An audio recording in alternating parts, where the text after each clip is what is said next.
Hare Nama, Hare Nama eva kevalam, Kalo nasteva, nasteva, nasteva gatiranyata.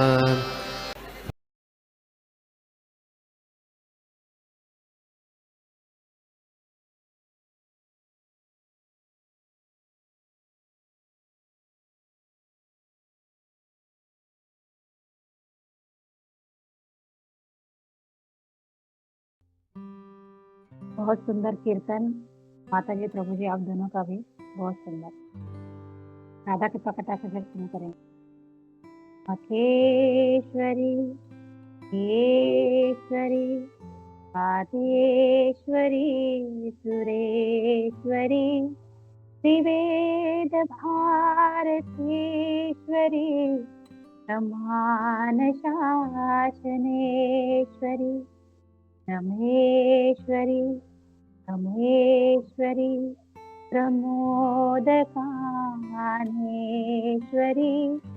Brajeshwari ब्रजाधिपे विराधिके नमोस्तुते विराधिके नमोस्तुते विराधिके नमोस्तुते। ओम नमो भगवते वासुदेवाय। ओम नमो भगवते वासुदेवाय। ओम नमो भगवते वासुदेवाय।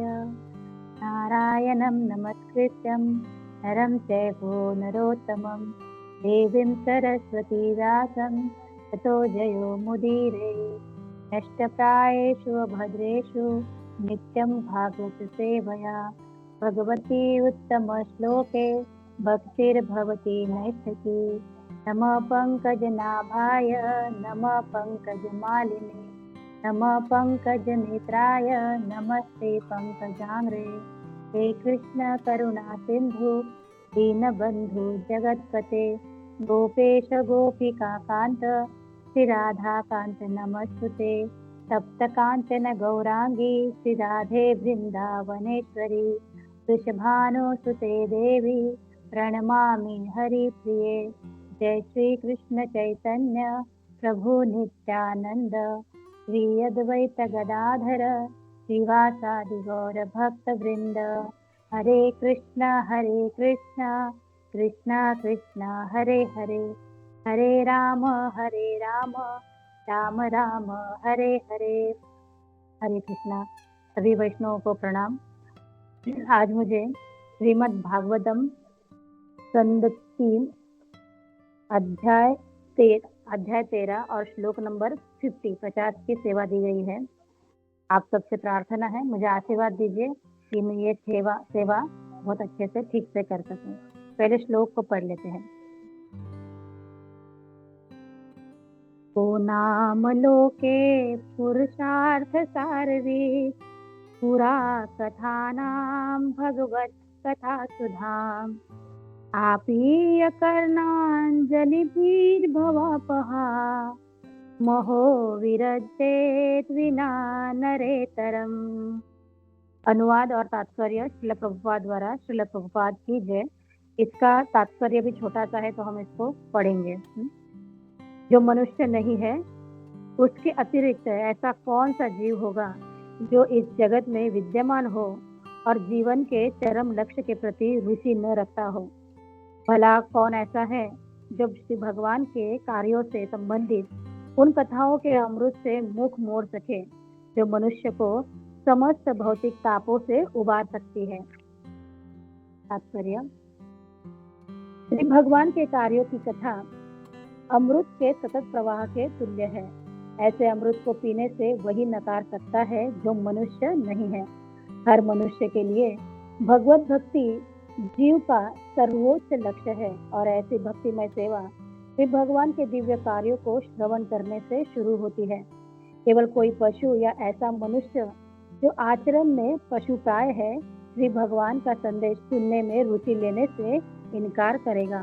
संसार में कथाओं का तथा इतिहासों के अनेक ग्रंथ हैं, किंतु श्री भगवान की कथाओं के इतिहासों या कथाओं को छोड़कर उनमें से कोई भी भवताप के भार को कम करने में समर्थ नहीं है। अतएव जो व्यक्ति भौतिक जीवन का निराकरण करना चाहता है, उसे श्री भगवान के दिव्य कार्यों के विषय में कीर्तन तथा श्रवण करना चाहिए। अन्यथा उस मनुष्य की तुलना मनुष्यतर प्राणियों से की जानी चाहिए।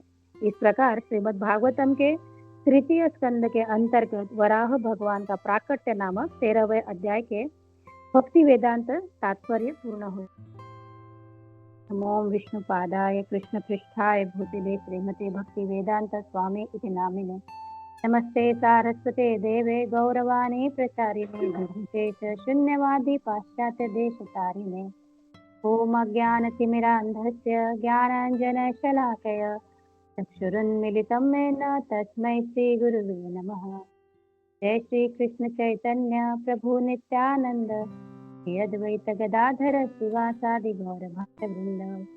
वाञ्छाकल्पतरुभ्यश्च कृपा सिन्धुभ्य एव च पतितानां पावनेभ्यो वैष्णवेभ्यो नमो नमः। हरे कृष्णा कृष्णा कृष्णा हरे हरे, हरे राम राम राम हरे हरे। हरे कृष्णा। यहाँ पे जो वराह भगवान का प्राकट्य जो अध्याय था उसका समापन हो गया है, तो मुझे ये अंतिम श्लोक मिला है। बहुत खुद को भाग्यशाली मानती हूँ कि पूरा कथा का सार यहाँ पे वर्णन करने को और सुनने को मुझे खुद को ही मिला है। तो कितना सुंदरता से प्रभुपाद यहाँ लिख रहे हैं कि भगवान को भगवान की अनुभूति हम कैसे कर सकते हैं। जब वराह भगवान का प्राकट्य हुआ था तो हिरण्याक्ष का वध करने के लिए, यहाँ पे हमने पिछले अध्याय में इतने सारे जो भी प्रीचर थे उन्होंने कितना सुंदरता से बताया कि किस प्रकार भगवान वराह का अवतार लेते हैं ना। एक अंगूठे के का उनका साइज होता है और ब्रह्मा जी के नासिका से उत्पन्न होते हैं। तो बहुत ही सुंदर उसका वर्णन है। फिर उनके बीच में जो युद्ध होता है और किस तरह से पृथ्वी माता को वो स्थापित कर देते हैं रसातल से लाए। और इस प्रकार वराह भगवान अपना जो वराह भगवान की लीला है वो संपन्न करते हैं। तो यहाँ पे सुखदेव गोस्वामी राजा परीक्षित को बताते हैं कि भगवत कथा, हम जो मनुष्य जीवन हमें मिला है तो हमारे जीवन का लक्ष्य ही क्या होना चाहिए कि भगवान की कथा सुननी है, इसके अतिरिक्त तो कुछ भी नहीं होना चाहिए। तो भगवान की कथा जिसको सुनने में जिसका इंटरेस्ट नहीं है, जिसको उसमें आनंद नहीं आता, तो वो क्या कह रहे हैं यहाँ पे सुखदेव गोस्वामी कि वो तो पशु से भी निम्न होगा, है ना। बहुत ही निकृष्ट प्रति का मानव है वो। मनुष्य प्राणियों में उसकी गणना की जानी चाहिए। तो सुखदेव गोस्वामी बता रहे हैं कि हमारी चेतना हमेशा कृष्णमय ही होनी चाहिए। तो ये होगा कैसे? तो भगवान बताते हैं कि जैसे हम भगवद गीता में पढ़ रहे हैं, भगवद गीता में बताया है कि अलग अलग योग है, ज्ञान योग है, कर्म योग है, लेकिन इन सबसे ऊंचा है भक्ति योग। तो भगवान इसके लिए बहुत सारे उदाहरण भी देते हैं। चतुष कुमार का उदाहरण देते हैं। चतुष कुमार भी क्या है? पहले तो वो निराकारवादी है, जो भगवान को साकार रूप में नहीं मानते थे, लेकिन जब भगवान के चरणों में जो तुलसी दल है उसकी सुगंध वो उसका आशीर्वाद पा लेते हैं, तो क्या हो जाते हैं? भक्ति योग में लीन हो जाते हैं, भक्ति योग के मार्ग पे चलते हैं। तो निराकारवादी भी है, वो भी क्या है? उनको भक्ति योग ही करना है, भले उन्होंने बहुत तपस्या की हो। सुखदेव गोस्वामी का भी उदाहरण भगवान देते हैं। सुखदेव गोस्वामी भी क्या, जब माता के गर्भ से बाहर आते हैं, तो माता के गर्भ से बाहर आने के बाद वो भी भगवान को समझ नहीं पाए। वो भी क्या है? वो भी निराकारवाद में चले जाते हैं। और वो क्या करते हैं? जैसे ही गर्भ से बाहर आते हैं, जंगल की तरफ भागते हैं कि मैं कहीं माया में न फंस जाऊं, कि ये माया मुझे पकड़ ना ले। फिर व्यासदेव जी अपने 2 शिष्यों को भेजते हैं और उनको कहते हैं कि उनको ये श्लोक सुना देना। तो वो श्लोका सुनाने के लिए गए। तो बहुत ही फेमस श्लोक है।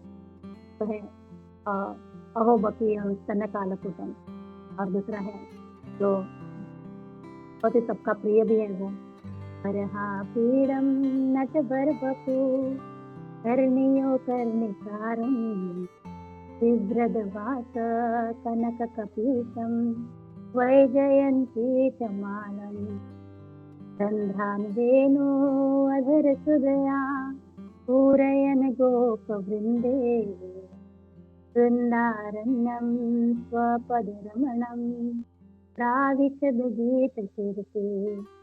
तो ये जब श्लोक सुनते हैं सुखदेव गोस्वामी, तो वो जानना चाहते हैं कि ऐसी कौन व्यक्ति है जो इतनी सुंदर है, ऐसी कौन व्यक्ति है जिसने पुतना जैसे राक्षसी का भी उद्धार किया है।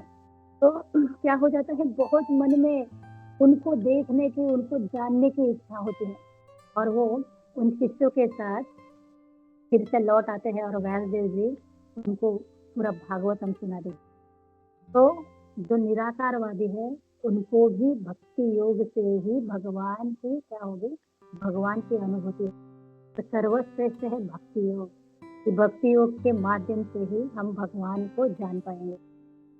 तो ये भक्ति योग का जो नवधा भक्ति बताई गई है, भक्ति के 9 अंग हैं।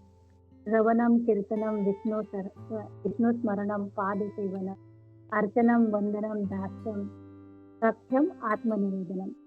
तो ये 9 प्रकार से भक्ति के अंग पूरे होते हैं, लेकिन सबसे पहला जो अंग बताया गया है वो है श्रवणम, कि आपके हृदय में भगवान के प्रति प्रेम यदि जागरूक करना है तो आपको सुनना ही होगा। हमको प्रवचन भी देना है, प्रचार भी करना है, तो पहले हमें सुनना होगा। सुनने के बाद ही हम मुंह से कुछ बोल पाएंगे, तभी हमारी वाणी से कुछ निकल पाएगा। जैसे बच्चे छोटे होते हैं तो उम्र के 1.5-2 साल तक वो सुनते ही रहते हैं, है ना। घर वाले सब बोलते रहते हैं, ये मम्मी है, ये पापा है, ये वो सारी चीजें। फिर श्रवण रहता है, और फिर 2-2.5 साल के बाद फिर वो अपनी तोतली भाषा में उन्होंने जो जो सुना है वो बोलना शुरू करते हैं। तो सबसे महत्वपूर्ण अंग में आता है श्रवण। तो श्रवण के माध्यम से ही हमारे हृदय में जो कृष्ण प्रेम है वो जागरूक होगा। नित्य सिद्ध कृष्ण प्रेम साध्य कबू नहीं, श्रवणादि शुद्ध चित्ते करे हृदय। इस श्रवण के माध्यम से ही हमारे हृदय में जो कृष्ण का प्रेम है वो जागरूक होगा। तो यहाँ पे प्रभुपाद उदाहरण भी बताते हैं कि ये श्रवण के माध्यम से किन लोगों ने अपने अंदर का कृष्ण प्रेम। तो सबसे पहला तो उदाहरण आता है परीक्षित महाराज। तो ऐसे व्यक्ति है कि जिन्होंने साक्षात गर्भ में भगवान का दर्शन किया है, साक्षात भगवान का दर्शन हुआ है उनको गर्भ में है। तो जिनकी रक्षा भगवान ने गर्भ में ही की है। तो ऐसे परीक्षित महाराज को कोई सांप वगैरह काटे या उनकी किसी तक्षक के काटने से उनकी मृत्यु हो जाए, ये असंभव है। जिनको जिनके ऊपर साक्षात भगवान का वरद हस्त है, उनके लिए ये मृत्यु ये इस तरह से कोई मायने नहीं रखता, ये सारी चीजें। तो ऐसे ये परीक्षित महाराज जब मृत्यु के 7 दिन उनके पास बचे हैं, तो वो भगवत कथा का श्रवण कर रहे हैं सुखदेव गोस्वामी। तो ये श्रवण जो है, सबसे पहले श्रवण के जो उदाहरण हमें आते हैं वो तो परीक्षित महाराज ही आते हैं। ये 7 दिन 7 रात बिना अन्न जल लिए उन्होंने सिर्फ और सिर्फ भगवान का श्रवण किया है। तो ये श्रवण करने से हुआ क्या है, परीक्षित महाराज का जो ये शरीर था, ये शरीर तो क्या है, नश्वर है, शरीर को तो त्यागना ही है, लेकिन जो उनकी आत्मा है ना, भगवान की कथा, और वो भी किससे, एक प्रामाणिक गुरु से जो आचार्यों की परंपरा में है। ऐसे व्यक्ति से सुनने मात्र से आत्मा भी दिव्य हो गई है, और वो तक्षक उनके शरीर को आके डस ले, उसके पहले ही परीक्षित महाराज अपना शरीर त्याग चुके होते हैं। फिर तक्षक तो आके एक फॉर्मेलिटी करता है कि आया, बस वो वहां पे उसने शरीर को डस लिया, क्योंकि जैसे श्राप मिला था तो वो श्राप वाणी को पूरा करना है। लेकिन भगवान अपने भक्तों की पूरी तरह से सुरक्षा करते हैं। भगवान अपने भक्तों को अपने क्या करते हैं, जैसे कहते हैं ना, अपने हाथों में जैसे माता कैसे अपने बच्चे की रक्षा करते हैं, उस तरह से भगवान रक्षा करते हैं। पर तो ये श्रवण का एक तो उदाहरण हो गया परीक्षित महाराज का, और एक दूसरा उदाहरण आता है धुंधुकारी का। आप सब लोग जानते हैं गोकर्ण और धुंधुकारी आत्मदेव के पुत्र हैं। तो ज्यादा उसकी कथा विस्तार में नहीं करेंगे। तो आत्मदेव की पत्नी जो आत्मदेव एक सन्यास से फल लाते हैं पुत्र प्राप्ति के लिए, तो उनकी पत्नी वो फल खुद न खा के गाय को खिला देती है। तो जो गाय को जो बछड़ा होता है उसके 2 गाय जैसे कान होते हैं, तो इसलिए उसका नाम गोकर्ण रखा जाता है। और उस आत्मदेव की जो पत्नी है धुंधली, उसको जो पुत्र होता है वो कैसे होता है, पूरा अवलक्षणी कहेंगे, है ना। सारे उसके जितने भी बुरे कर्म है उसने वो सारे किए हैं। तो ऐसा ये जो धुंधुकारी है, ये धुंधुकारी की जब मृत्यु हो जाती है, मृत्यु के पश्चात क्या होता है, उसकी आत्मा भटकती रहती है। तो ये जो गोकर्ण है, ये गोकर्ण अपने भाई के लिए गया में जाके श्राद्ध कराते हैं, सब कुछ कराते हैं, फिर भी इसकी आत्मा को शांति नहीं मिलती है। तो फिर गोकर्ण क्या करते हैं, भागवत कथा करते हैं। और वहाँ पे एक बाम्बू के वहाँ पे लकड़ी को वहाँ पे भागवत कथा के यहाँ पे उसको जमीन में गाड़ देते हैं।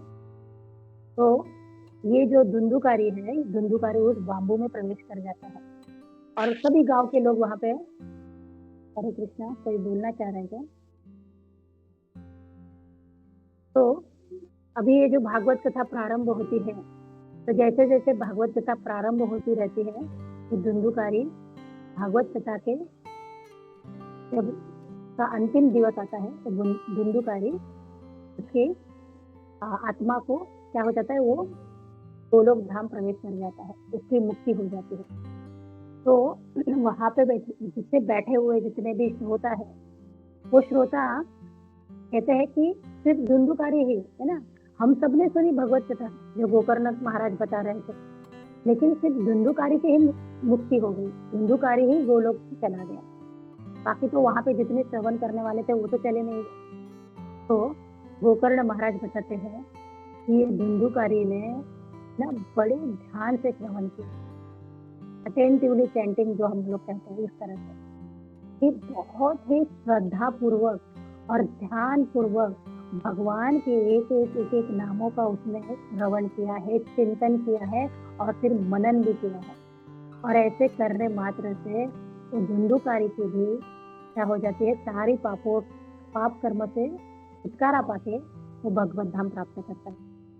तो ये ऐसे है भगवत कथा, कि भगवत कथा हमें हमारे हृदय को पूरा निर्मल करके हमें भगवत धाम पहुंचा सकता है। तो यहाँ पे भगवान बता भी रहे हैं, प्रभुपाद लिखते हैं ना कि ये तो अमृत के समान है, अमृत के समान है, ये मृत व्यक्ति को भी क्या करेगी, जीवन प्रदान करने वाली है।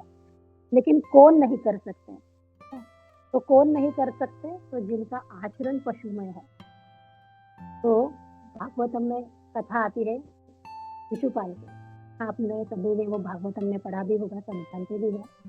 तो शिशुपाल भगवान के जो पिताजी हैं वसुदेव जी, तो वसुदेव जी के बहन का लड़का है श्रुतिश्रवा उनका नाम है। तो श्रुतिश्रवा के पुत्र है शिशुपाल।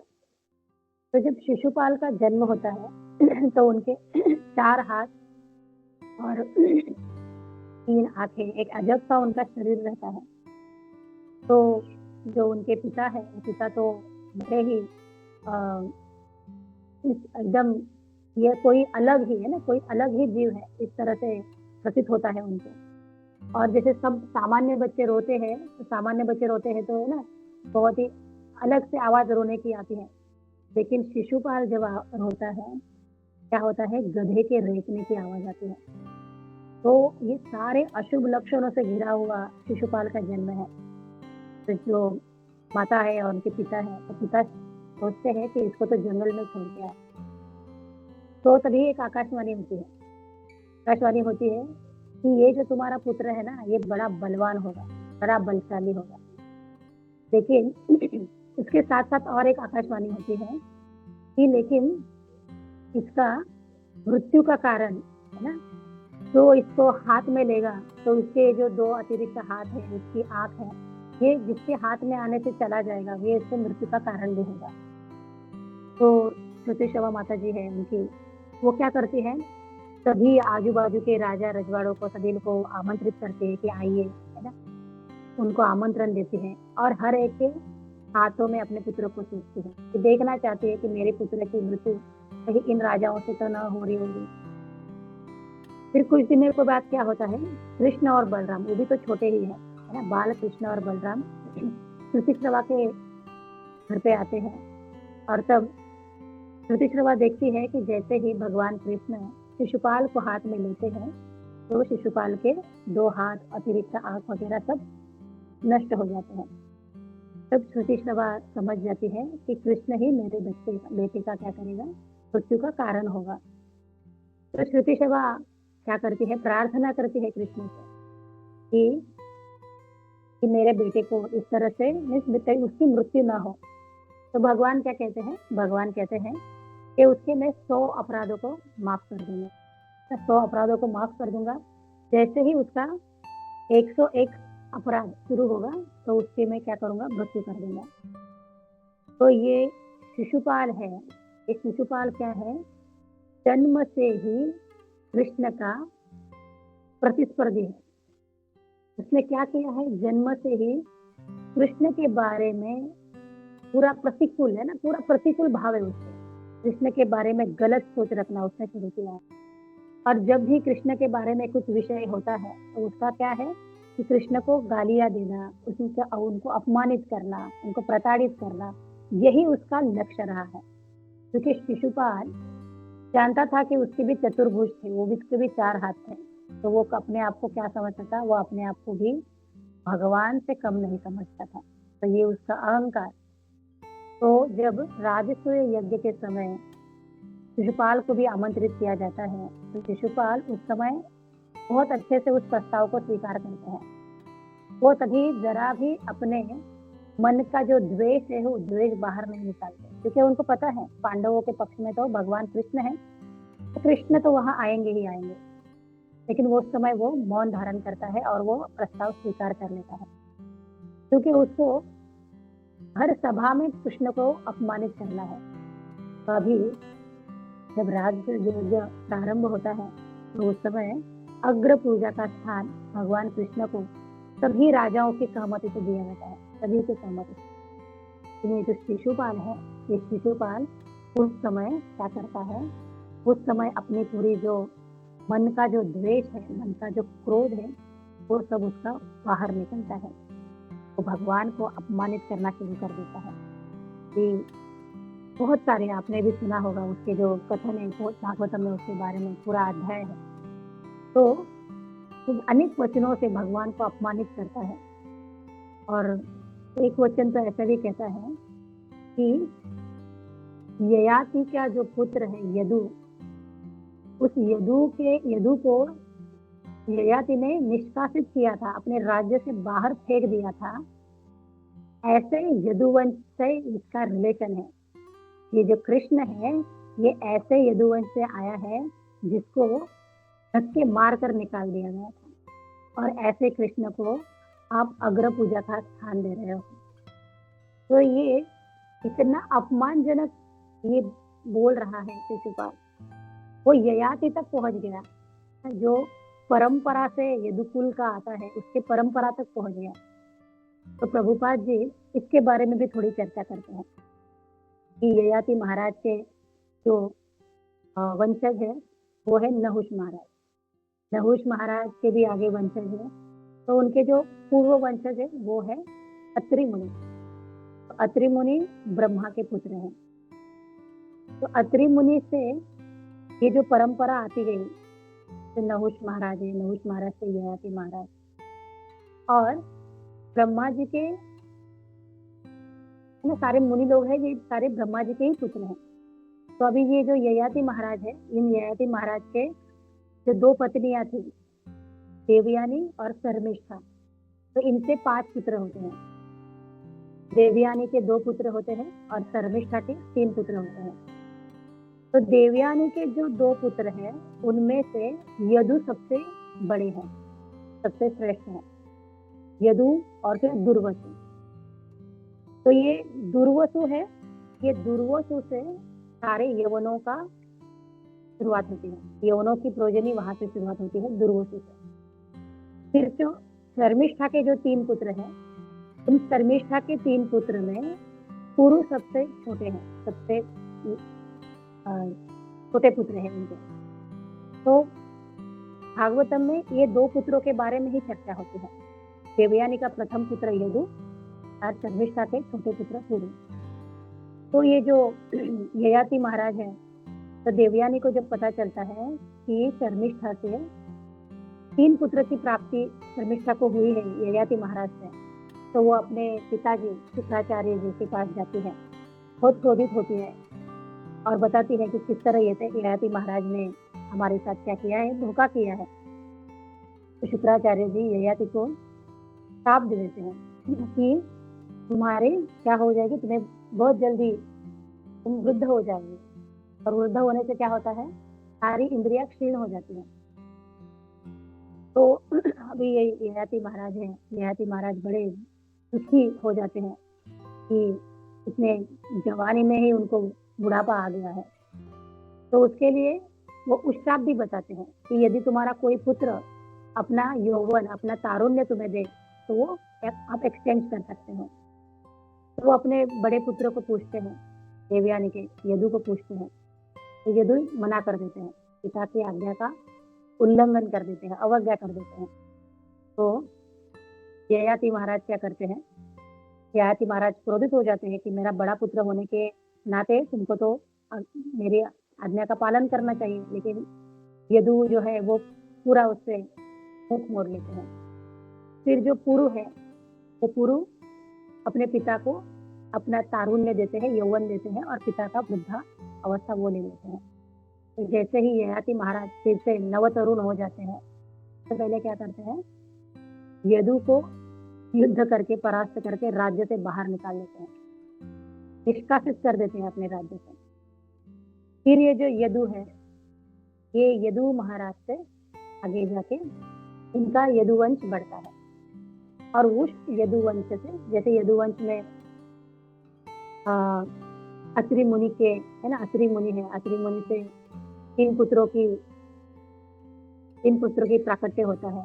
उसमें से सोमवंश चंद्रवंश का शुरू होता है। तो ये चंद्रवंश से भगवान श्री कृष्ण रिलेटेड है। तो ऐसे यदुवंश से भगवान क्या है, उस कुल में जन्म लेते हैं। तो वैसे ही मरीचि ऋषि है जो ब्रह्मा के पुत्र, तो मरीचि के पुत्र आते हैं कश्यप मुनि। कश्यप मुनि के हैं आदिति है ना, दिति, ये सारे उनके पुत्र हैं। तो आदिति से भगवान सूर्य है ना, उनकी पुत्र की प्राप्ति होती है, तो विवस्वान। तो इस तरह से सूर्यवंश और चंद्रवंश। तो यहाँ पे ये जो शिशुपाल है, ये शिशुपाल बताता है कि ऐसे चंद्रवंश से ये कृष्ण रिलेटेड है। ऐसा है यदुवंश कि जिसको महाराज ययाति ने पराजित कर दिया था, इसको अपने राज्य से बेदखल कर दिया था, बाहर निकाल दिया था। तो ऐसे कृष्ण को आप अग्र पूजा का स्थान दे रहे हो, और अभी ये भगवान को अपमानित करने का एक भी मौका नहीं छोड़ता है, एक भी अवसर नहीं छोड़ता है। भगवान के लिए सारी है ना, जितनी उसको के मन में द्वेष है, वो द्वेष पूरा बाहर निकलता है। तो महाराज बताते हैं कि एक द्वेषी व्यक्ति है ना, वो द्वेषी व्यक्ति जिससे वो द्वेष करता है, यदि उसकी कहीं पे पूजा की जा रही हो, उसकी कहीं प्रशंसा की जा रही हो, तो वो जरा भी सहन नहीं कर पाता। उसका अंदर का द्वेष पूरा उफन के बाहर आ जाता है और मुंह से पूरा बाहर निकल जाता है। और ऐसे ही इस शिशुपाल के साथ होता है। लेकिन भगवान ना भगवान कितने दयालु भी है और कृपालु भी है। उन्होंने शिशुपाल की माता को जो वचन दिया था, तो वो वचन के बाध्य होके वो शिशुपाल की इतनी अपमानित वाणी को सुनते रहते हैं। भगवान बहुत कृपा करते हैं अपने भक्त। तो ये इतना तो गालियाँ, तो अपमान भरे शब्द सुनने के बाद जब 101 अपराध कर जाता है, भगवान उसका वध कर देते हैं। तो हम ऐसे ही कह सकते हैं ना कि लोग, है ना, इतना अत्याचार बढ़ता है, इतना इतने गलत कार्य हो रहे हैं, तो भगवान, लोग कहते हैं ना, तो भगवान कैसे शांत रहते हैं? हमारे भगवान है तो कुछ करते क्यों नहीं है? तो भगवान ना बहुत दयालु है, भगवान बहुत कृपालु है। भगवान उनके पापों का घड़ा भरने देते हैं, जैसे शिशुपाल का। शिशुपाल के पापों का घड़ा भरने के बाद ही भगवान ने उसका वध कर दिया। तो वैसे ही जब हम हमारे आजू बाजू में अभी इतने सारे प्रकार हो रहे हैं, हम विचलित हो जाते हैं, हम जानना चाहते हैं कि भगवान क्यों नहीं रिएक्ट करते। तो भगवान भी उनके पापों का घड़ा भरने देते हैं, क्योंकि उनको भी कुछ ना कुछ तो आशीर्वाद ही मिले होते हैं देवी देवताओं से, किसी ना किसी से। तो उनका वो पूरा फलित होने के बाद भगवान अपना कार्य जरूर करेंगे, लेकिन भगवान विनाश जरूर करेंगे। तो ये शिशुपाल का उदाहरण हमें हमेशा याद रखना होगा। तो ये जो भगवान के विरुद्ध में है, तो इसके बारे में प्रभुपाद जी बहुत सुंदरता से बताते हैं कि ये भगवान के क्या करते हैं, उपहास करते हैं, भगवान के प्रति उनके मन में घृणा होती है। तो ये जो श्रवण है, ये जो कीर्तन है, ये हमारे तक कैसे पहुंच पाएगा? ये हमारे तक कैसे पहुंच पाएगा? हमारे लिए ये माध्यम कौन बनेगा कि हमें वो प्रेम बता सके? तो जिसने ये प्रेम पाया है वही तो हमें वो प्रेम बता सकेगा। जिसने उस रस को चखा है वही तो हमें बताएगा कि इसका आस्वाद ऐसा है। तो हमारे आचार्य, हमारे गुरु, ये हमारे लिए क्या है, सबसे मेन रोल हमारे जीवन में उनका होता है। श्री रामानुजाचार्य की एक कथा है। उनके आश्रम में एक माता थी जो हमेशा दूध दही पहुंचाने का काम करती थी सेंटर में। तो वो जानती थी कि इस सेंटर में जो एक दूसरे प्रभु जी थे वहाँ पे, वही वहाँ पे मेन है। उनको लगता था यही मुख्य है, यही यहाँ पे सबसे बड़े साधु है। तो वो क्या करती थी, महीने का अपना जो बिल है दूध दही का जितना भी है वो उनसे ले लेती थी। फिर एक दिन क्या होता है, उस सेंटर में रामानुजाचार्य आने वाले थे। तो उस दिन जब वो बिल लेने आती है तो सब जगह पे हड़बड़ी मची रहती है, सब यहाँ वहाँ सब भाग दौड़ कर रहे होते हैं, सब व्यवस्था कर रहे होते हैं। तो वो आती है और पूछती है ये आज क्या हो रहा है, इतनी भागदौड़ क्यों मची है? तो जो वहाँ के सेंटर के प्रमुख थे, वो प्रमुख उन माता जी से कहते हैं कि आज ना हमारे सबसे वरिष्ठ गुरु जो है, हमारे महाराज श्रीमान शिशुपाल रामानुजाचार्य आ रहे हैं। वो कहती है अच्छा, ये आपसे भी बड़े हैं? तो कहते हैं हाँ, ये तो मेरे से भी बड़े हैं, ये मेरे गुरु हैं। तो वो कहते लाइए आपका बिल मैं जल्दी दे दूं, फिर आप चले जाइए क्योंकि हमें तैयारियां करनी है। तो जो माता है वो कहती है कि नहीं, अब मैं ये समझती थी कि आप ही सबसे बड़े हो इसमें, तो इसलिए मैं आपसे ले लेती थी बिल, है ना। लेकिन आज तो मुझे जब पता चला है कि आपसे भी बड़े हैं, आपके श्रीपाद रामानुजाचार्य है, तो आज तो मैं बिल के पैसे उनसे ही ले लूंगी। तो वो जो प्रभु जी है वो कहते हैं कि माता, तुम्हें तो अपने पैसे मिलने से मतलब है ना, पैसे तो मैं दे ही रहा हूँ और अभी दे रहा हूँ। तो कहती कि नहीं, मुझे आपके महाराज से ही लेना है, मैं उनसे ही लूंगी। और वो वहीं पर बैठ जाती हूँ, बिल देती ही नहीं। तो अभी तो सब कार्य में व्यस्त है, तो वो भी अपने कार्य में लग जाते हैं। कहते हैं ये माता देख लेंगे बाद में। और क्या होता है, रामानुजाचार्य जी आते हैं और वो वहीं पे माता बैठी हुई रहती है। तो रामानुजाचार्य बोलते हैं कि क्या हुआ माता, ऐसे क्यों बैठी हो? तो कहती है मुझे पता चला है कि आप इस मठ के सबसे वरिष्ठ है ना, और आप भगवान के बहुत ही निकट है। तो मैं चाहती हूँ कि आप ही मेरा ये बिल चुकता करें। रामानुजाचार्य कहते हैं ये तो यहाँ के जो प्रमुख है वो भी कर सकते हैं। तो कहती कि नहीं, मुझे पता है कि जो गुरु है ना, वो गुरु की सारी बातें भगवान सुन लेते हैं। उनकी एक भी डिमांड हो ना तो वो डिमांड को पूरी कर देते हैं। तो वो श्रीपाद रामानुजाचार्य हंसने लगते हैं, कहलाओ हमारा बिल दिखाओ।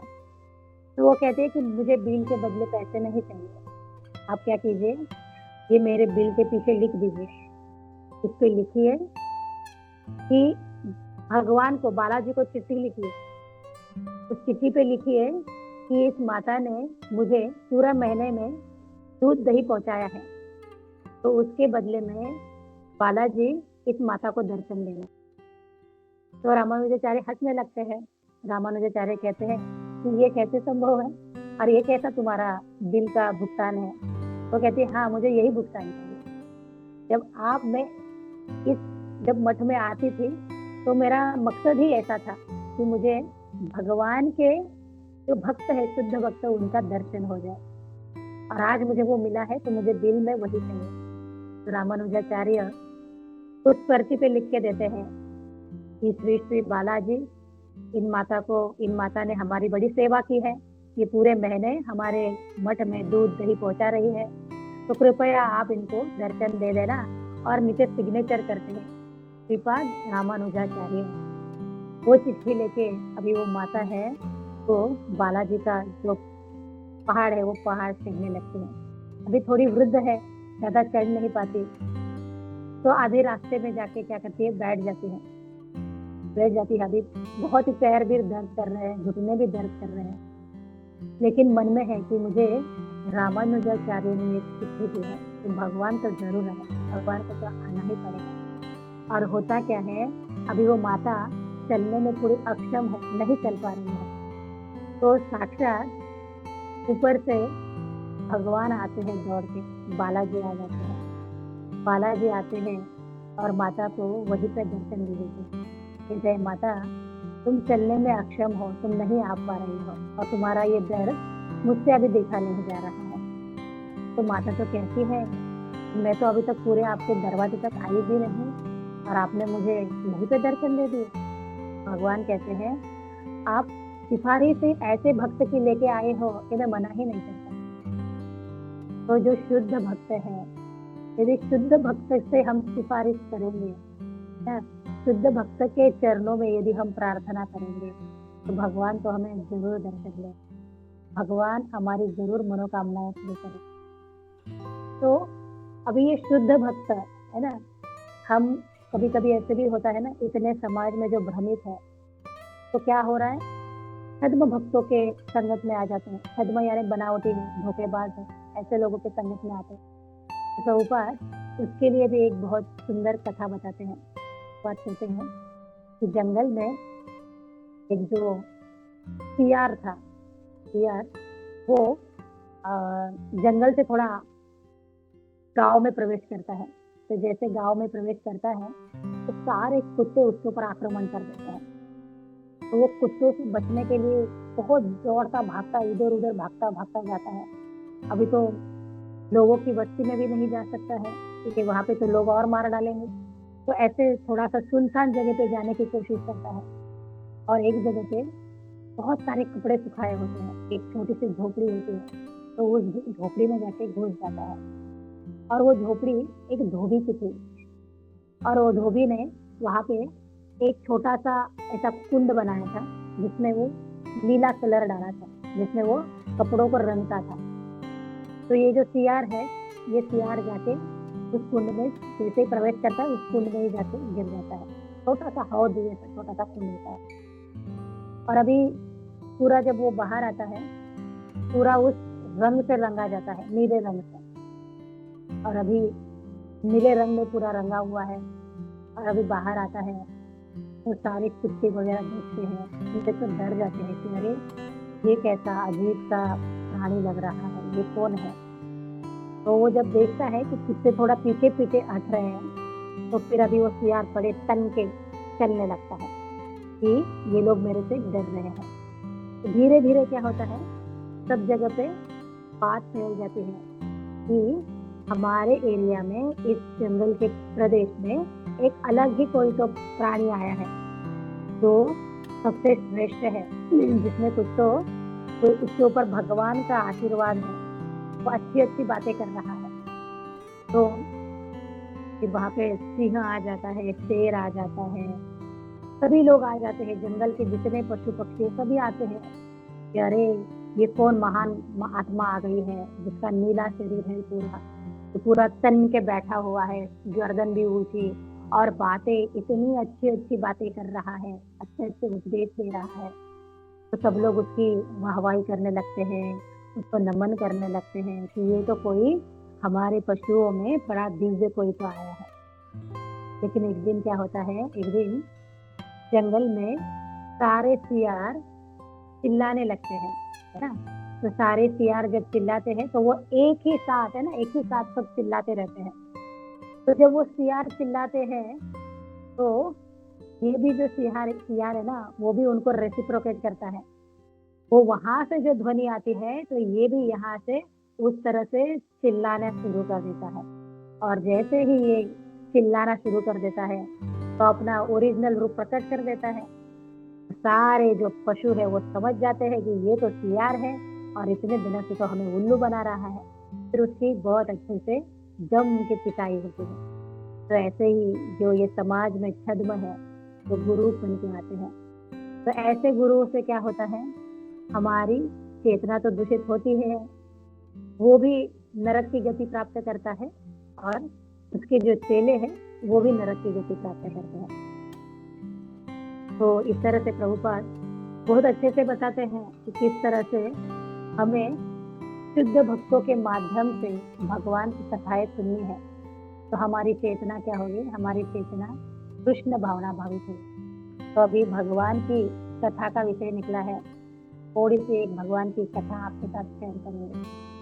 तो राधा रानी की जो अष्ट सखियां हैं, उन सखियों में चित्रा है ना, चित्रा देवी नाम की एक सखी है। तो ये चित्रा देवी जो सखी है, इनका बहुत एक हुनर है, इनके पास इनका एक बहुत अच्छा गुण है। ये किसी को एक क्षण मात्र भी देख लेती है तो उसका हूबहू चित्र बना लेती है। इसको ऐसा वरदान था चित्रा देवी को। तो एक दिन होता क्या है, यशोदा माता चित्रा देवी को कहती है कि तुम्हारी बहुत मैंने प्रशंसा सुनी है कि तुम जिसको एक बार भी देख लेती हो ना तो तुम उसका चित्र बना लेती हो। तो चित्रलेखा कहती है हाँ मैं कर लेती हूँ। तो यशोदा मैया कहती है तो एक काम करो ना, मेरे लल्ला का भी चित्र बना दो, है ना, क्योंकि वो जब वन में जाता है, जब वो गो रक्षा करने जाता है, तो मैं तो बस उसके लिए बड़ा मन व्याकुल रहता है। तो जब मैं ये चित्र को देखूंगी और तुम तो हूबहू जीवित चित्र बनाती हो, मेरे मन को कहते रहेगी, मेरे मन को थोड़ी सी तसल्ली रहेगी, सुकून रहेगा। रेखा कहती है ठीक है, सीता देवी कहती है ठीक है, आप लेके आइए कृष्ण को। तो यशोदा मैया कृष्ण को आवाज देती है, कृष्ण आ जाते हैं। वहां पे आते हैं तो कहती है अभी थोड़ा खड़ा हो जाओ, ये चित्र देवी जो है वो आपका एक हूबहू चित्र बनाएगी। तो भगवान तो तेरे टेढ़े मेढ़े रहते हैं, अपने टेढ़े मेढ़े त्रिभंग रूप में। चित्रा देवी कहते हैं ऐसे मत खड़े रहो, ठीक से खड़े रहो। तो भगवान तो कहते हैं मैं तो ऐसे ही खड़े रहूंगा, तुम्हें जैसे बनाना है बना लो, है ना, मुझे तो ऐसे ही खड़ा होना आता है। तो चित्रा देवी कहते हैं इससे बहस कौन करे, तो छोड़ दो भाई, खड़े रहो, टेढ़ा मेढ़ा तो टेढ़ा मेढ़ा खड़े रहो, तो ऐसे ही टेढ़ा मेढ़ा चित्र बना, कहते बना लो, बेशक बना लो। तो अभी चित्रा देवी एक झलक देखती है भगवान को और कहती है ठीक है अभी जाओ, मैं भी जाती हूँ और मैं ये चित्र बनाती हूँ। अभी ये चित्रा देवी जब ये चित्र बनाना शुरू करती है तो उसको वो ठीक से ध्यान ही नहीं कर पाती। वो कहती है ऐसा मेरे साथ ये पहली बार हो रहा है कि मैं ध्यान ही नहीं कर पा रही हूँ कि किस तरह से कृष्ण की आंखें हैं, किस तरह से उनकी नाक है, किस तरह से उनका होठ है, मैं उनके मुख को ठीक से याद ही नहीं कर पा रही हूँ। तो राधा रानी के पास जाती है, राधा रानी के पास जाती है और अपनी दुविधा बताती है कि देखो सखी, मुझे ना यशोदा मैया ने हूबहू चित्र बनाने के लिए कहा है, और आज क्या हो रहा है, मेरी जो विद्या जो मेरे हुनर मेरे पास है उसका मैं उपयोग ही नहीं कर पा रही, मुझे स्मरण ही नहीं हो रहा, मैं ध्यान ही नहीं कर पा रही हूँ उसके मुख से। तो वो कहती है मुझे तुम सहायता करो चित्र बनाने के लिए। राधा रानी कहती है मेरा हाथ पकड़ लो। तो चित्रा देवी राधा रानी के हाथ पकड़ लेती है राधा रानी कहती है मेरी आंखों में देख। कभी राधा रानी की आंखों में देखती है चित्रा देवी, वो आंखों में राधा रानी के वो त्रिभंग रूपी कृष्ण, उनका मुख चंद्रमा दिखाई पड़ता है, उनकी कमल नयनी आंखें, उनकी नाक, उनकी दंत पंक्तावली, उनके होठ, ये सब कुछ देख के इतनी प्रसन्न हो जाती है चित्रा देवी और हूबहू वैसा ही चित्र बना देती है। और फिर चित्र संपूर्ण होने के बाद यशोदा मैया के पास चली जाती है, यशोदा मैया को दिखाती है। यशोदा मैया कहती है तुमने तो हूबहू चित्र बनाया है, इतना जीवित, इतना जीवंत चित्र है ये। कृष्ण को बाजू में रखे और इस चित्र को रखे तो पहचान ही नहीं पाए कि कौन असली है कौन नकली है। कहते मैं तो बहुत खुश हो गई बेटा, बहुत खुश हो गई। तो मांगो जो कुछ मांगना है। चित्रा देवी कहती कि मैं आपसे क्या लेना, आप तो हमारी रानी हैं, आपसे क्या लेना। तो कहती है कि नहीं, मैं तुम्हारे इस कला से, इस हुनर से इतनी खुश हूँ और तुमने मेरे लल्ला का इतना सुंदर चित्र बनाया है। तो चित्रा देवी कहती है तो नहीं, मना ही करती है, लेकिन यशोदा मैया ज्यादा जोर करती है कि नहीं तुम जरूर मांग लेना। चित्रा देवी थोड़ा मजाक में ही कह देती है तो ठीक है, आपको मुझे देना ही है ना, तो आपका कृष्ण दे दो। तो वहां पे कृष्ण भी आते हैं, कृष्ण आते हैं तो यशोदा मैया एकदम से आंखों से आंसू टपकने लग जाते हैं कि अरे ये क्या मांग लिया तुमने, मैं तो मेरे इस कलेजे के टुकड़े को, मेरे प्राण को कैसे दे दूंगी तुम्हें ना। तुम चित्रा देवी तुम इसके बदले में कुछ भी मांग लो, तुमसे प्रार्थना करती हो कुछ भी मांग लो, लेकिन मेरे कृष्ण को मत मांगो। और कृष्ण भी कहते हैं कि हाँ हाँ, मैं तो मेरी मैया को छोड़ के तो कभी नहीं जाऊंगा और तुम्हारे पास तो कभी भी नहीं आऊंगा। मुझे तो मेरी मैया के पास में ही रहना है, मैया के साथ में ही रहना है। तो मैया मुझे नहीं, मैंने तुम इसको देना नहीं मुझे। तो फिर यशोदा मैया तो बड़ी रोने लग जाती है। फिर चित्रा देवी कहती है कि नहीं, मैं तो ऐसे ही मजाक कर रही थी, मुझे नहीं चाहिए, मुझे कुछ भी नहीं चाहिए, मैं तो बस ऐसे ही मजाक कर रही थी। तो जब यशोदा मैया थोड़ा सा संवर जाती है इस बात से, फिर कृष्ण चित्रा देवी को आश्वासन देते हैं कि तुमने ये जो आशा करी है कि मैं तुम्हारे साथ रहूं, तो जो ये चित्रा देवी का जो गांव है चित्सोली, तो भगवान कहते हैं तुम्हारे इस गांव में मैं रोज रात को तुम्हें दर्शन दूं, रोज रात तुम्हें चित्सोली में तुम्हें मिलने के लिए मैं जरूर आऊंगा। तो भगवान आज के समय में भी चित्सोली में चित्रा देवी को मिलने के लिए जरूर जाते हैं। तो मैं यही पे मेरी वाणी को विराम दूंगी। मेरे से जो भी गलतियां हुई होगी तो वो सारी मेरी गलतियां हैं, और आपको जो भी कुछ अच्छा लगा होगा वो सारा श्रेय गुरु महाराज और श्रील प्रभुपाद को है। जैसे कुछ टिप्पणी करनी है, कुछ ऐड करना है तो आप ऐड कर। हरे कृष्ण, धन्यवाद, प्रणाम करिए।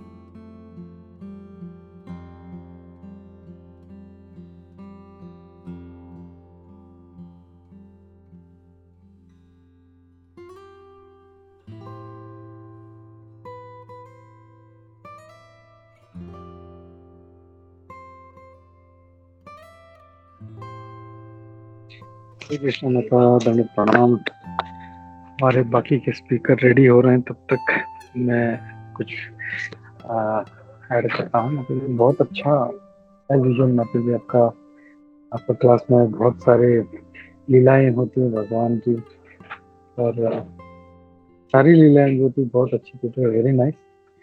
और एक आपने बताया रामानुज, श्रीपाद रामानुजाचार्य की गुरु जो है वो कितने, मतलब जो है एक प्रामाणिक गुरु कितने श्रेष्ठ होते हैं कि वो भगवान का दर्शन भी करा सकते हैं। और वहीं पे दूसरा एक जो ढोंगी गुरु है, बोकस गुरु है, जो सीआर का स्टोरी बताया, तो वो कैसे जो है वो खुद तो नरक में जाएगा, अपने शिष्यों को भी नरक में लेके जाएगा। तो ये जो था कि कैसे गुरु जो है प्रामाणिक होना चाहिए और बहुत ही उत्कृष्ट होना चाहिए, भगवान का श्रेष्ठ भक्त होना चाहिए।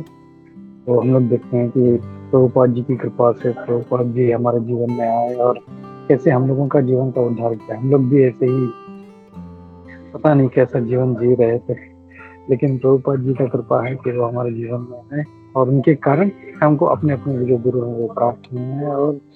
और हम लोग अपना जो है थोड़ा बहुत भक्ति में आगे बढ़ने का प्रयास कर रहे हैं। तो गुरु का इम्पोर्टेंस बहुत है जीवन में, ये इसमें से हमने सीखा। और जो लास्ट वाला भी जो आखिर का जो आपने कथा बताया तो चित्रा वाला, that was really very wonderful, बहुत अच्छा लगा माता जी सुनने का। ऐसे ही भगवान की लीलाओं का आप श्रवण कराते रहिए माता। थैंक यू, संगत प्रणाम, Hare Krishna. All glory to Krishna Prabhupada, all glory to Hare Krishna.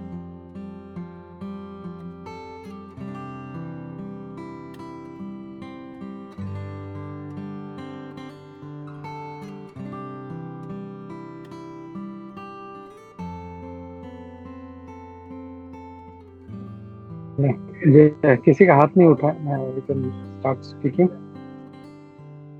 Yes,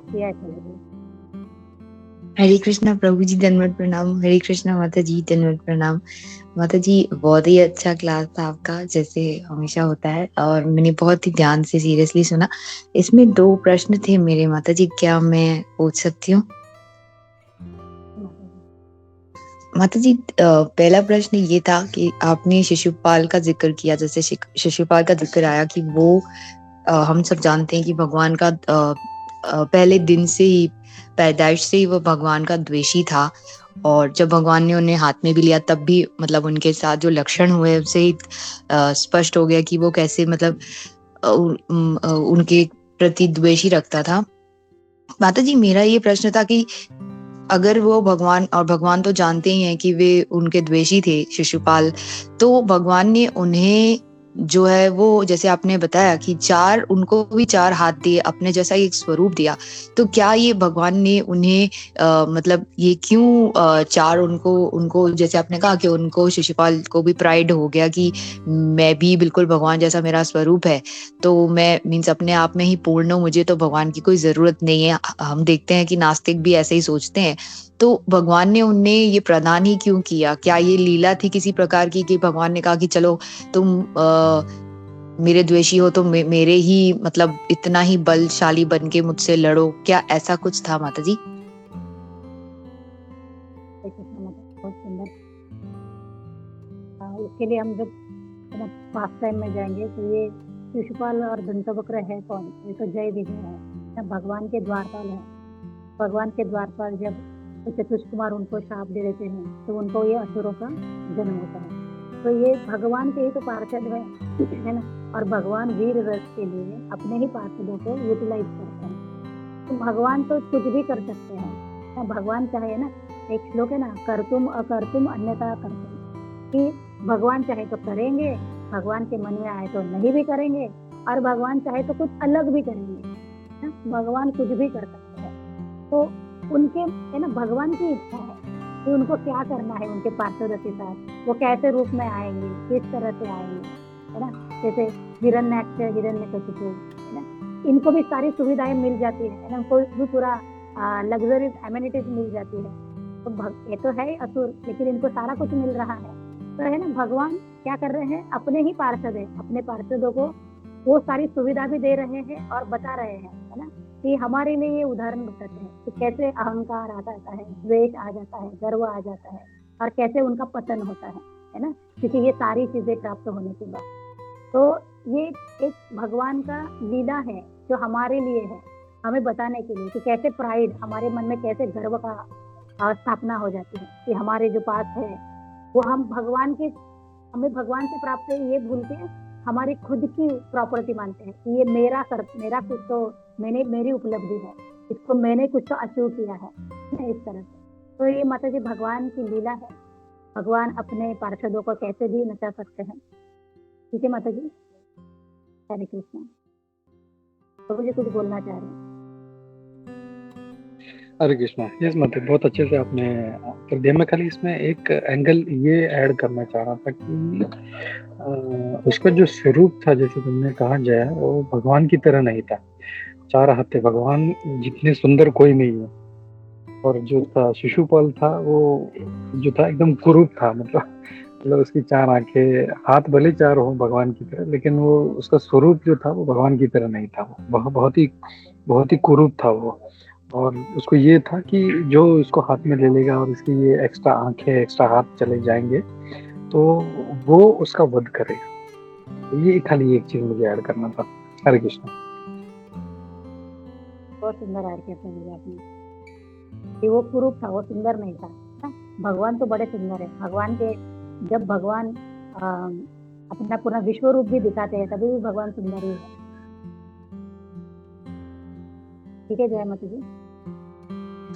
जी माता जी। और माता जी दूसरा एक प्रश्न ये था कि जैसे आपने ये परीक्षित महाराज का भी एग्जाम्पल दिया कि कैसे मतलब स्टार्टिंग में आपने बताया कि वो जब उनकी माता के गर्भ में वे थे तो भगवान का दर्शन उनको तभी हो चुका था और तभी हो गया, तो फिर और भक्त को चाहिए ही क्या कि पहले ही भगवान का उनको गर्भ में ही दर्शन आपने जैसे बताया हुआ। तो और वो भी उनको उनकी रक्षा करने के लिए भगवान आए। जैसे आपने ये बताया अच्छे से कि भगवान अपने भक्तों की रक्षा करते हैं। तो जब वो आप कह रहे थे कि जैसे हम सब जानते हैं कि जब वो बैठे थे सुखदेव गोस्वामी से 7 दिन की वो भागवत सुनने के लिए, तब हम सुनते हैं कि उन्होंने मतलब भूखे प्यासे वो बैठे। तो माता जी प्रश्न ये उठता है कि वो ऐसे ही तो नहीं बैठे होंगे, कैसे भगवान की कृपा से ही वो मतलब भूखे प्यासे, क्योंकि अगर हम सामान्य रूप से देखें तो कोई भी इंसान आज कोई किसी को बोलते कि जाके बैठो 7 दिन, तो कोई भी बिना भगवान की कृपा से भूखा प्यासा बैठ के भगवान की भागवत के लिए उसका इंटरेस्ट मतलब वो उसका वो जो है वो अटेंशन भटकेगा। लेकिन क्योंकि हम ऐसा क्या समझ सकते हैं कि परीक्षित महाराज पे भगवान की कृपा थी, इसीलिए वे बिना विचलित हुए भूखे प्यासे बैठ सके भागवत की कथा में, बिना कुछ खाए पिए और श्रवण कर सके बिना डिस्टर्ब हुए। माता जी। जी माता जी, भगवद गीता में भी भगवान बताते हैं कि मेरी कथाएं कौन सुन पाता है, मेरा वचन कौन उसको फॉलो कर पाता है। तो जो पुण्यात्मा है, जो धर्मात्मा है, जिसने धर्म का अच्छे से पालन किया है और जिसने सारे पुण्य कर्म किए हैं और जिसने शास्त्रों के विधि विधानों का अच्छी तरह से पालन किया है ना? आज भी हम यदि आज हम कथा सुन भी पा रहे हैं, हम हरि नाम का जप भी कर पा रहे हैं, तो हमारा कुछ ना कुछ तो पुण्य रहा होगा। लेकिन होता क्या है कि हम आगे आ जाके हम कहते हैं ना, हम वैष्णव अपराध से बचना होगा। तो हम वैष्णवों से कैसे अपराध कर पाते हैं? वैष्णव के साथ हमारे कैसा है ना मिसअंडरस्टैंडिंग हो जाता है। तो ये होता क्यों है? क्योंकि ये थोड़ा मैं अलग बात बता रही हूँ, आपके प्रश्न पर फिर से आती हूँ। तो क्या होता है, भौतिक लोगों को तो हमने छोड़ दिया है। अभी भौतिक लोगों के साथ हम लोग थोड़ा तटस्थ रहते हैं, हम उनसे ज्यादा मिलाप नहीं होता, उनसे ज्यादा हमारा वार्तालाप नहीं होता। तो हमारे जो कर्म है ना पेंडिंग वाले है ना, जो भी बाहर निकलने हैं, तो वो क्या होंगे, वो भक्तों के साथ ही निकलेंगे। अभी कोई भौतिक वाला व्यक्ति नहीं आएगा हमसे लड़ने झगड़ने, तो हमारे भक्तों के साथ ही हमारे साथ वो सारे हो जाएंगे ना। तो वो निकलेगा बाहर जरूर, भक्तों के साथ ही होगा।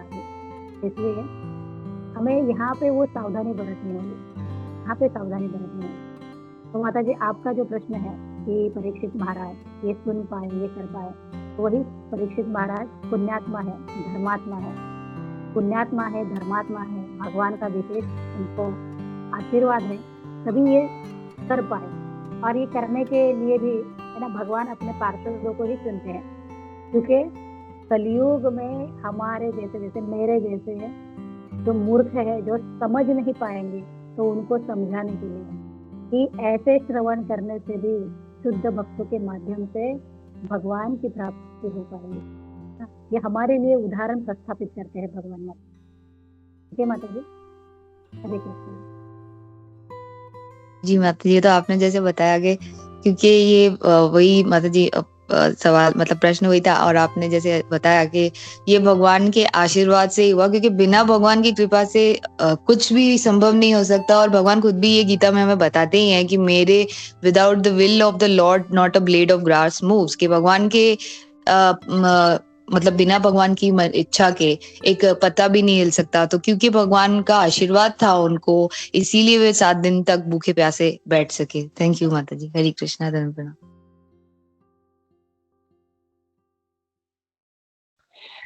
हरे Krishna. Very nice question, nice answer माता जी, आपने बहुत अच्छे से पता है, खाली यहाँ पे मैं और एक चीज यहाँ पे ये ऐड करना चाह रहा था कि भक्त जो हैं, जो भगवान के शुद्ध भक्त हैं, वो भी धीरे धीरे आध्यात्मिक होते जाते हैं। अब ये जो भूख प्यास काम क्रोध ये जो सारी चीजें हैं, ये भौतिक हैं, और इसीलिए हम लोग जो है इसके बाहर निकल नहीं पाते। लेकिन हम लोग देखें कि जैसे जो अध्यात्म है, जैसे भगवान को कभी ऐसा भूख नहीं लगता कि जो हम लोग को वो प्रसाद खाना होता है, इसके लिए हम भगवान को भोग लगाते हैं। भगवान को ऐसा भूख नहीं लगता, उनको कोई प्यास नहीं, क्योंकि ये सब भौतिक चीजें हैं। वैसे ही भगवान के भक्त भी जब धीरे धीरे अच्छे से भक्ति करते हैं तो वो भी आध्यात्मिक होते जाते हैं। और इसीलिए हम लोग देखें, जैसे साक्षात उदाहरण है तुकाराम महाराज, वो कई घंटों तक भगवान का नाम लिया करते थे। उनको कभी मतलब ऐसा नहीं कि प्यार चलो मेरे ये थोड़ा ये टाइम प्लीज बोल के वो थोड़ा सा पानी पीने चले गए, या बोला मैं थोड़ा सा प्रसाद लेके आता हूँ, या वॉशरूम जाना है, कुछ नहीं, घंटों घंटों तक कर सकते हैं हम लोग। क्यों? क्योंकि उनका शरीर भी वैसे धीरे धीरे धीरे आध्यात्मिक होता जाता है। और इसके कारण हम लोग देखते हैं, इवन हमारे जो सन्यासी जो हैं, ये है कि उनके शरीर को कभी जलाया नहीं जाता। क्यों? क्योंकि उनका शरीर भी जो है आध्यात्मिक हो गया है। तो ये बात समझना चाहिए कि भूख प्यास ये सब जो है बहुत ही भौतिक चीज है, और हम लोग को अगर ये ज्यादा चीजें सता रही है तो हम लोगों को जो है अच्छे से भक्ति करना चाहिए हम लोगों के, ताकि और इसीलिए हम लोग देखते हैं एकादशी में भी जब हम लोग को तपस्या क्यों करते हैं, हम लोग निर्जला क्यों रखते हैं हम लोग, ये सब जो है एक प्रकार से जो है अपना जो भौतिक जो वेग है उसको हम लोग कंट्रोल करना करते हैं। तो पॉइंट मुझे ये ऐड करना था कि भक्त का जो शरीर है वो भी आध्यात्मिक होता जाता है। और इसीलिए परीक्षित महाराज बिना खाए बिना कुछ पानी पिए या बिना सोए, मतलब ऐसा नहीं था कि रात को 9 बज गए भाई चलो सब लोग जाके अपने टेंट में सो जाओ सुबह आ जाओ, नहीं, 24 घंटा 7 दिन तक कंटिन्यूसली भागवत कथा चल रहा था। तो that happens with transcendental devotees. Hare Krishna. बहुत सुंदर बताया प्रभु, बहुत ही सुंदर। हरे कृष्णा। माता जी को हरे कृष्णा माता जी। हमेशा की तरह बहुत सुंदर क्लास था, बहुत अच्छा लगता है, मीठा लगता है सुनने के लिए, बहुत अच्छा था। और ये परीक्षित महाराज के प्रश्न में और एक पॉइंट ऐड करना चाहती हूँ अपने, बहुत सुंदर, जैसे ये वज्रन आप जो थे मंदिर बना रहे थे, और तभी उद्धव जी जो है वो भागवतम की कथा कह रहे थे, तो वो वज्रनाभ से मिलने गए थे परीक्षित महाराज और उद्धव जी जब भागवतम का, तब उन्हें भी वो सुनी थी, उनको इतना रस था कि नहीं मुझे भी ये भी भागवत सब कुछ छोड़ के भागवत। लेकिन तभी उद्धव जी उन्हें बताते हैं कि नहीं, आपके लिए कोई तो आता है और बोलता है कि आपको राज्य का काम है, और तब वो बोलते हैं नहीं, उद्धव जी बोलते हैं कि आपके लिए भगवान ने अलग से अरेंजमेंट करके रखा है, आप अभी जाओ। और तभी वो भागवतम कथा छोड़ के आते। और जब देखा उन्हें प्यास लगी थी और पानी नहीं मिलता है, इसलिए वो ऋषि के गले में सर्प डालते हैं, लेकिन वो तब से वो पानी ही नहीं पीते। और वो फिर जब उन्होंने तभी पानी उन्हें नहीं मिला था, अपने राज्य में आते हैं, वो मुकुट रखते, विचार करते, राज्य में आके भी पानी नहीं पीते, वो पानी ही नहीं पीते वो और तब से वो जो लगातार 7 दिन तक है वो भागवतम कथा सुनते हैं, क्योंकि भगवान ने उन्हें चुना था पहले से कि लीला में कि ये श्रवणम का अधिकारी बनेंगे, और इसलिए उनका ये था आयोजन ऐसा ही था भगवान का, और इसलिए वो भ्रमित भी थोड़े काल के लिए हुए थे। और उन्हें वो बहुत प्यास लगी थी, उसके बाद उन्हें कभी प्यास नहीं लगी, न भूख लगी, न नींद आई, वही ऐड करना था। हरे कृष्णा। बहुत सुंदर बात। जैसे माता जी बोले ना कि परीक्षित महाराज को प्यास लगी इसलिए वो रमेश ऋषि के आश्रम में गए। तो जो व्यक्ति जो महाभागवत की 7 दिन 7 रात बिना खाए पिए बिना जल ले रह सके और वो वहाँ पे अपनी प्यास को कंट्रोल नहीं कर पाए। भगवान कहते हैं ना, भगवान माध्यम करते हैं ना, करतुम अकर्तुम अन्यथा अकर्तुम, कुछ भी कर सकते हैं। तो वो परीक्षित महाराज के मन में वो प्यास की इच्छा जागृत कर देते हैं कि अभी ये आगे इतना घटित होने वाला है ना। और जब श्रमिक ऋषि का जो पुत्र है श्रृंगी उनको जब उनको श्राप दे देता है, तो भगवान जो परीक्षित महाराज है वो भी उतने कैपेबल है कि वो भी उस श्राप से निवारण पा सकते हैं, लेकिन नहीं कर रहे हैं। तो वो उस मृत्यु को स्वीकार कर रहे हैं। तो ये भी क्या है, ये भगवान की इच्छा है ना। भगवान वो चाह रहे हैं वो सब कुछ ऐसे करना। और अभी माता जी ने बोला तो मुझे थोड़ा सा एक प्रसंग याद आया कि परीक्षित महाराज जब जंगल में जाते हो तो वो मरा हुआ सांप आता कहाँ से, तो इसके ऊपर भी महाराज बहुत अच्छे से कहानी बताते हैं कि वो मरा हुआ सांप अचानक से कहाँ पे वहां आ गया और वो भी मरा हुआ है। और परीक्षित महाराज उसको ही लेते हैं, गले में डालते हैं। फिर सारा कैसे ना एक माहौल बना दिया जाता है कि प्यास भी लगी है, फिर मरा हुआ सांप भी आ गया है ना। पूरा प्लान है, प्लान किया गया है। तो ये मरा हुआ सांप महाराज बताते हैं कि जब अर्जुन और कृष्ण की जो कथा है वो तब तक जब वो जो अग्नि प्रज्वलित करते हैं, वो जब क्या है वो खांडव वन को जलाते हैं है ना, जो अग्नि जब अपनी प्यास बुझाता है उस खांडव वन को जलाते हैं। तो वहाँ पे जो तक्षक वगैरह है वो सांप है ना, वो सांप तो अर्जुन का बदला लेना चाहते हैं ना, क्रोधित होते हैं। तो फिर क्या है, अर्जुन के जो ये वंशज है ना, उनके जो आगे आने वाली पीढ़ी है, उन पीढ़ियों से है ना, उन पीढ़ियों से ये बदला लिया जाता है। तो वहाँ का जो एक मरा हुआ सर्प है ना, वो आ जाता है यहाँ ये बदला लेने के लिए अपना, कि जो तुम्हारे दादाजी ने है ना, क्योंकि परीक्षित महाराज के पिताजी है अभिमन्यु के पिताजी है अर्जुन, तो अभी उनका बदला लेने के लिए ये वहाँ पे वो जो सांप है वो वहाँ पे आ जाता है और परीक्षित महाराज उसको डाल देते हैं। तो अभी ये परीक्षित महाराज के जो पुत्र है जन्मेजय है ना, उनको भी क्रोध आता है कि ये सांप ने है ना, ये जो मरा हुआ सांप के वजह से ये इतनी बड़ी घटना हो गई, तो मैं क्या करूंगा कि ये सारे सांपों का सिलसिला ही खत्म कर दूंगा। तो क्या करते हैं, अग्नि कुंड बनाते हैं और सारे सांपों को लेके जिसमें भस्म कर देते हैं, जला देते हैं इसमें। तो वहाँ पे ऋषि मुनि आते हैं, उनके जो उनके गुरु है, और वो गुरु आके उनको ये रुकने के लिए कहते हैं कि ये सिलसिला यहाँ पे समाप्त कर दो, ये बंद कर दो, नहीं तो क्या होगा, ये ऐसा ही चक्र चलता रहेगा। इसने उसका बदला लिया, उसने उसका बदला लिया, और तब जाके जन्मेजय वहाँ पे उस यज्ञ को बंद कर देते हैं। ठीक है माता जी, हरे कृष्णा। आपके इस कथन से मुझे थोड़ा सा याद आया। हरे कृष्णा, धन्यवाद।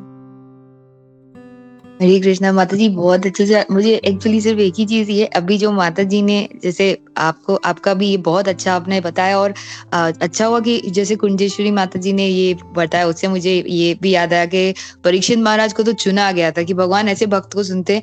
क्योंकि जो पॉइंट अभी माता जी ने बताई, यही पॉइंट माता जी मैंने ठीक कुछ 1-2 हफ्ता पहले भी एक दूसरे डिवोटी से एक लेक्चर में सुनी थी। तो वो कह रही थी, माता जी कह रही थी कि जो भी कोई सेवा या भगवान की कोई सेवा करने के लिए हम भगवान को नहीं चुनते, भगवान हमको चुनते हैं। तो ये जो माता जी ने बताया कि परीक्षित महाराज को चुना गया था भगवान की तरफ से, तो ये अभी कंफर्म हो गई कि उन्होंने जो बोला था वही आज माता जी ने सेम चीज बोली। तो मतलब 2 भक्तों ने बोला कि मतलब, क्योंकि पहले मुझे जब मैंने पहली बार ये सुना था, मुझे मीन्स 50% ही विश्वास हुआ था। मतलब हालांकि प्रभु जी भी कहते हैं हमें पूर्ण विश्वास होना चाहिए, पर वो कहते हैं ना, हम थोड़ा संशय आत्मा होते हैं। पर आज जब माता जी ने कहा तो कंफर्म हो गया कि हम नहीं चुनते भगवान को कोई भी सेवा करने के लिए या पार्षद बनने के लिए, भी भगवान उस भक्त को चुनते हैं। तो ये बहुत अच्छा आपने जो विस्तार से बताया माता जी, उसमें पॉइंट पता चला। थैंक यू माता जी। हरे कृष्णा, धन्यवाद।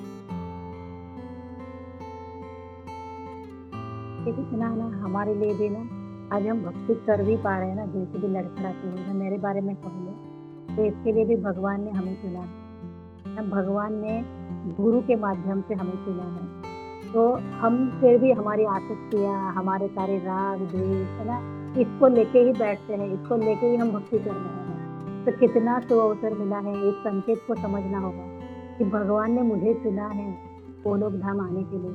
भगवान कितना प्यार कर रहे हैं, भगवान कितना स्नेह कर रहे हैं। तो इसको ध्यान में रखते हुए ना, हमें अपराधों से बचते हुए हमें हमारी भक्ति को बढ़ाना होगा। हम क्या करते हैं, हमारे भौतिक कामों से जब हमें थोड़ा सा छुटकारा मिले, हम हमारी 16 माला हो गई, हम 4 नियमों का काम हमारे 4 नियमों का पालन कर रहे हैं, बस हमारा काम हो गया, हम यहीं पे रुक जाते हैं। लेकिन हमारे एक प्रभु जी हैं, वो बताते हैं कि जब हमें हमारा जो चैंटिंग है ना, हमारा माला जब जैसे बढ़ता है ना, तो उस माला के स्तर पे हमारे भगवान के साथ संबंध निकट हो जाते हैं। तो हमारा जप का माध्यम, जप का स्तर बढ़ाना पड़ेगा। सिर्फ 16 माला ही काफी नहीं है। प्रभुपाद 64 माला के लिए बोलते थे, 64 माला हमें करनी है। 64 माला यानी 1 लाख नाम जप हमें करना है। तो ये प्रतिदिन होना चाहिए। ये तो हमारे इंडिया के भक्तों के लिए है, वो तो फॉरेन लोगों के लिए प्रभुपाद ने कम कर दिया, क्योंकि उनका जो भौतिक आसक्ति थी, उनके जन्म के हिसाब से उनके लिए वो छूट दे दी गई कि 64 माला से 32 माला, 32 माला से फिर 16 माला लास्ट कर दी गई। लेकिन हम तो भारत में जन्मे हुए हैं, हमें वो आध्यात्मिक वरदान प्राप्त है, हमारे पास वो सारी उपलब्धियां हैं कि हम भक्ति में प्रगति कर सके, लेकिन फिर भी हम नहीं कर पाते। हम इस अवसर को क्या कहते हैं ना, इसका फायदा नहीं उठा रहे हैं। हम फिर भी हमारे इंद्रिय तृप्ति को लेके बैठे हैं और फिर हम बस 16 माला कर दी, मेरा हो गया। तो हमारा सबका भी ना ये प्रयास होना चाहिए, हमें इस अवसर का लाभ उठाना चाहिए कि इस जम्मू द्वीप में, इस भारत वर्ष में जहाँ पे भगवान का प्राकट्य हुआ है, वहाँ पे मेरा भी जन्म हुआ है और मैं ये भक्ति करूंगी तो मुझे भगवान जरूर सहायता करेंगे। मैं भी 1 लाख नाम जप जरूर करूंगी। हमारा एक ग्रुप है, उस ग्रुप में 3 लाख नाम जप करने वाले लोग हैं। प्रतिदिन 3 लाख नाम 192 राउंड करते हैं लोग। और जबकि वो भी गृहस्थ है, वो भी बाल बच्चे वाले हैं, सभी कुछ करके कैसे मैनेज करते होंगे। तो भगवान सारा प्लान करते हैं, भगवान प्रोविजन करते हैं। हमें इच्छा करनी होगी, हमें डिजायर करना होगा कि भगवान मुझे ये करना है। तो सच में भगवान हमारी सहायता करेंगे, भगवान हमारे लिए भी प्लान बनाते हैं। हरे कृष्णा, धन्यवाद, प्रणाम सभी।